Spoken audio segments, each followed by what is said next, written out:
Welcome to the Real News Network. I'm Jessel Noor in Baltimore.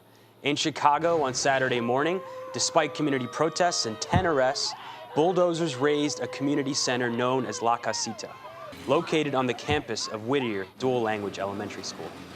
Chicago Public Schools had attempted a similar move in 2010, and the community responded with a 43-day-long sit-in carried out by mostly mothers and their children. Local residents had long used the field house as a community center, and during the occupation decided to make it into a library to highlight the fact that Whittier, a dual language elementary school that serves many students learning English, is one of 160 Chicago public schools without a library. They received book donations from all over the world. This is part of a story I filed in 2010 for Democracy Now! About the occupation at La Casita. Daniela Mencia is a fifth grader at Whittier. We normally call it La Casita, the little house. We do a lot of things here. The moms know, they learn their GEDs, they earn them, they teach them how to sew, they teach them how to make bracelets, and this casita is really powerful because they use it for lots of things. Eager to preserve the building they call La Casita, community members launched a campaign to remake the La Casita into a library. Again, this is 10-year-old Daniela Mencia. When I heard that they were gonna knock it down, but the moms wanted to make it to a library, I knew that this was my fight. According to the Chicago Tribune, Chicago Public Schools said the building's structural problems made it unsafe and it needed to come down right away. Joining us now to talk about the latest from La Casita and its impact on the community is Gabriel Cortez. He's an assistant professor at the College of Education at Northeastern Illinois University in Chicago, as well as an activist. His research focuses on school community relations and grassroots participation in public school policy. Thank you so much for joining us, Gabriel. Thank you for having me, Jessel. So, Gabe, you weren't actually present during the destruction of La Casita, but you've been involved in this struggle for many years now, and you're close with a lot of the activists who were there at the time. Can you talk about what happened and what the impact has been on the community?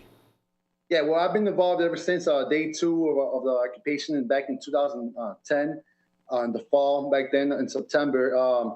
But what happened this past weekend was it was a total surprise.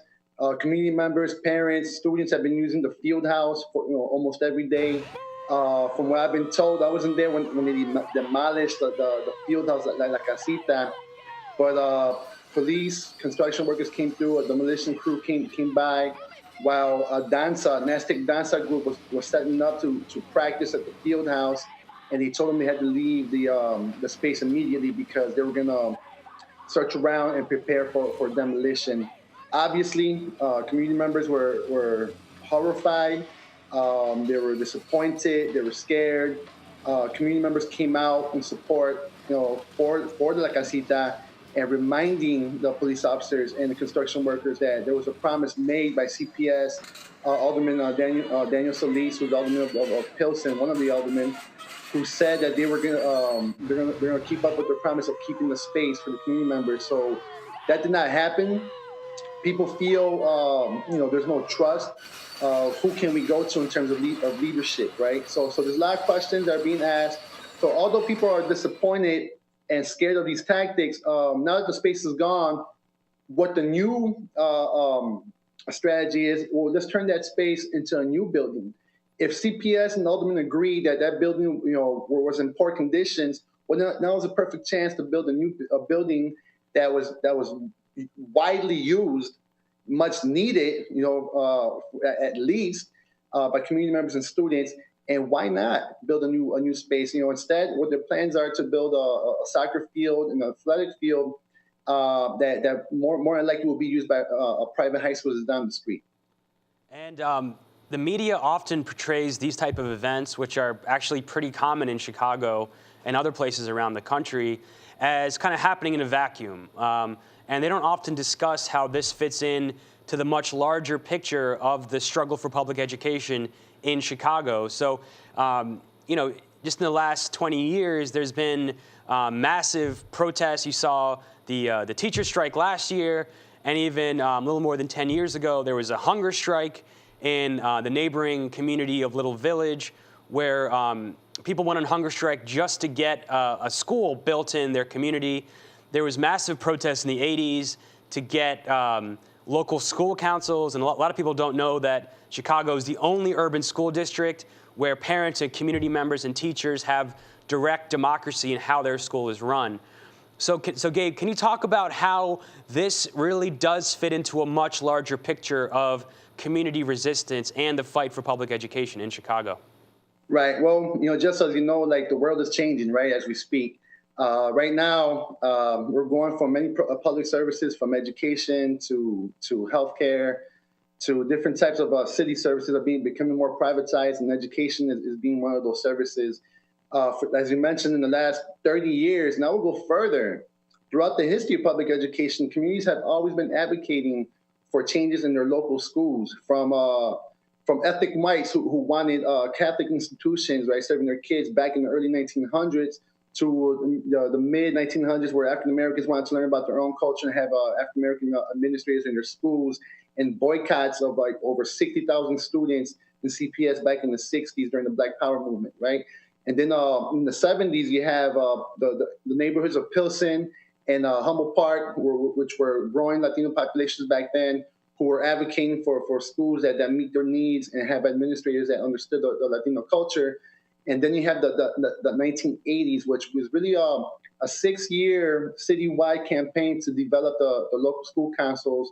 And this was under the leadership of the late, great Mayor Harold Washington, right? He really was a different type of leader who really embraced these concerns, who brought in the interests of different stakeholders of the business community, the local community, the activist community, and the educator community, and brought it together and said, you know what, well, all these stakeholders need to have accountability, but also vote on how these schools are going to be run, and more importantly, address the needs of the local community, right? So it took about 6 or 7 years to push that through. After he passed away, it was passed through in Springfield, Illinois, and when the second mayor came into office, he made it a point where Chicago was going to become an international city. And we're seeing that today. Neighborhoods that historically been neighborhoods of migrant communities are now being replaced with young urban professional communities, right? And this is what's happening with globalization. We have a two-tier economic system now. You have people who are getting well-paid, working in financial institutions, and you have people who are working class. And if they don't get a high school degree or go to college, you'll be lucky if you can have a job that'll help you live a sustainable life, right? So that's the reality now. You have various situations like that going throughout the city. More communities are coming together and figuring out ways how we can support each other, right? Because this is a fight. I believe dialogue between CPS headquarters, the main office in downtown, and educators throughout the city has been totally detached, right? There really isn't any communication. Decisions are being made and they're just being enforced throughout the city. So at the same time, Chicago's been a source of activism and protest. It's also been the testing ground for a lot of these reforms. I remember when I was in La Casita in 2010, when I visited, they were getting support from all around the world. And people were looking for inspiration and guidance from the parents at La Casita. What's the advice that the parents and the community members at La Casita have for other communities that are going through the same struggles? And it's happening all over the country. You know, what I've learned from being involved with La Casita, and mind you, I'm there as an ally. There are leaders that are from the Pilsen area who I've learned so much from, is to build a network of allies, be transparent with your decisions, right? Democratically made decisions.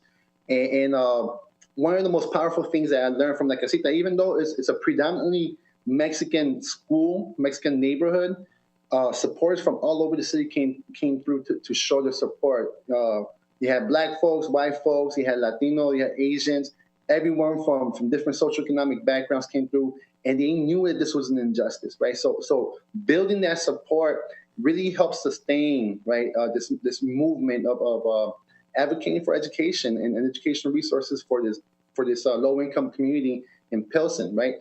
What I can say is I know that throughout the city, More and more people are learning about healing techniques through restorative justice learning. This is learning about how to heal from the violence that's taking place, how to build from understanding, and then developing, designing new alternatives of how we can educate ourselves. Because even though schools are being dismantled, resources are being taken away, we still have to live life, and we still have to develop an understanding of what's happening in this society, right? What I can say is that when you actually meet with those from La Casita and other activists throughout the city, it's like, you really cherish and value communication and dialogue and learning from each other. What I can say about those individuals who make these decisions and who have power, listen, be in tune with your compassion, because you know what you're doing, and it's hurting so many people. Imagine being a kid from the Pilsen neighborhood, and your school is being attacked, and your family members, your community members are being criminalized for vying for your education. I mean, that's a lot of pain you're inflicting on people, whether you know it or not. If you cannot listen, I ask for those who are in those circles, who are around these individuals with so much power, to intervene. It really is an addiction, power, absolute power corrupts. And people need to speak up in the sake for justice and for the betterment of this world, because right now we're going the opposite direction. Thank you so much for joining us, Gabe. Thank you so much, Jessica, for having me on the show. And as a reminder to our viewers, Chicago is the same city which has now lost La Casita and closed 50 public schools this year and fired thousands of teachers.